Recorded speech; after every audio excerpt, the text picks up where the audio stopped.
श्री शिवाय नमस्तुभ्यम। हर हर महादेव। आइए भक्तजनों, बाबा की कृपा से 33वें अध्याय का आनंद लेते हैं।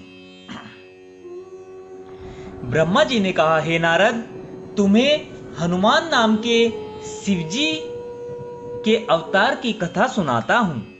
उन्हें वानर जाति में शरीर धारण कर रामचंद्र से बड़ा स्नेह किया।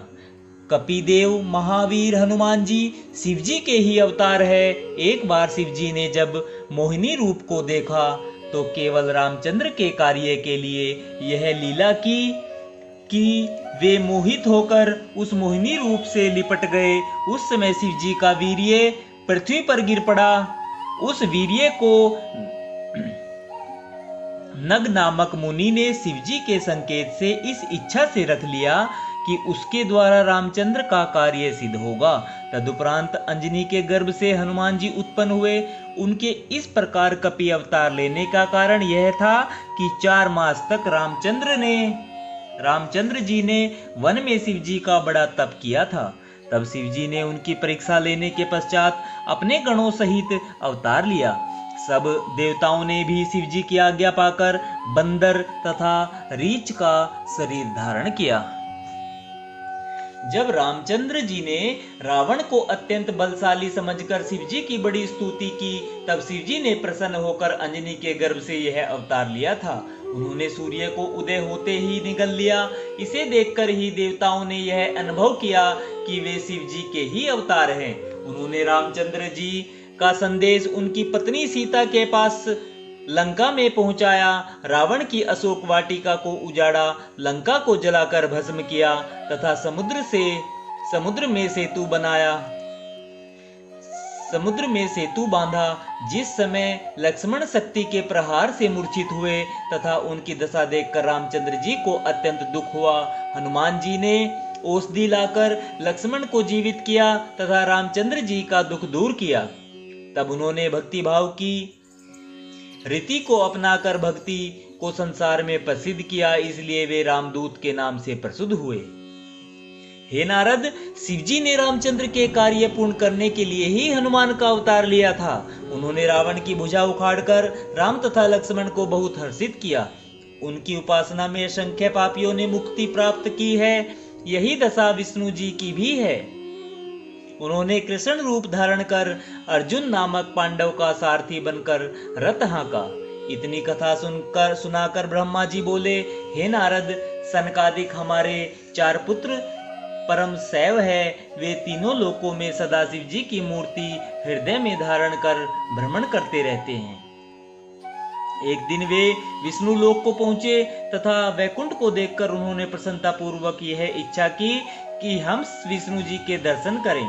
ऐसा विचार कर वे 6 ड्योढ़ियां पार कर भीतर चले गए, परंतु 7वीं ड्योढ़ी पर जय एवं विजय नाम के विष्णु जी के गणों ने उन्हें रोक दिया और किसी भी प्रकार भीतर नहीं जाने दिया। तब सनकादिक ने क्रोधित होकर शिवजी की प्रेरणा से उन गणों को यह शाप दिया कि तुम दोनों अब यहाँ न रहोगे। तुमने हमको विष्णु जी के मंदिर में जाने से रोका है। तुम्हारा यह कर्म राक्षसों के समान है, इसलिए तुम दोनों राक्षस होंगे। इतने में विष्णु जी भी भीतर से निकल आए। उन्होंने सनकादिक की बड़ी स्तुति की। तदुपरांत वे विष्णु जी को प्रसन्न कर आज्ञा पाकर हमारे लोक को चले आए। सनकादिक के शाप से वे दोनों गण दिति के पुत्र होकर कनकशिपु तथा कनकाक्ष के नाम से प्रसिद्ध हुए। वे ऐसे बलशाली थे कि उन्होंने तुरंत ही तीनों लोकों पर विजय प्राप्त कर ली थी। तब देवताओं की इच्छा के अनुसार विष्णु जी ने वाराह रूप धारण कर कनकाक्ष को मारा तथा नरसिंह अवतार लेकर कनकशिपु का उदर चीर डाला। उन दोनों गणों को 3 जन्म तक राक्षस होने का शाप था, इसलिए फिर उन्होंने कुंभकर्ण तथा रावण का जन्म लेकर शिवजी की भी बड़ी भक्ति की। इसके पश्चात उसने तुम्हारे उपदेश से मोहित होकर कैलाश को जड़ से उखाड़ लिया। यह देखकर शिवजी ने रावण को शाप देते हुए यह कहा कि हमारे समान ही कोई मनुष्य उत्पन्न होकर तेरे अहंकार को दूर करेगा। हे नारद, शिवजी के शाप के कारण ही दोनों राक्षसों ने कुमार्ग पकड़ा तथा संसार में अनेक उपद्रव किए, तब देवता आदि दुखी होकर विष्णु जी के पास गए और रावण का सब वृत्तांत उनसे कहा। तब विष्णु जी बोले, हे देवताओं, रावण शिव जी का परम भक्त है, उस पर कोई विजय प्राप्त नहीं कर सकता, परंतु हम शिव जी की आज्ञा लेकर मनुष्य का शरीर धारण करेंगे और शिव जी की उपासना कर उन्हीं से बाण प्राप्त करके रावण का वध करेंगे। यह कहकर उन्होंने देवताओं को विदा किया तथा स्वयं मनुष्य रूप धारण करने की इच्छा की।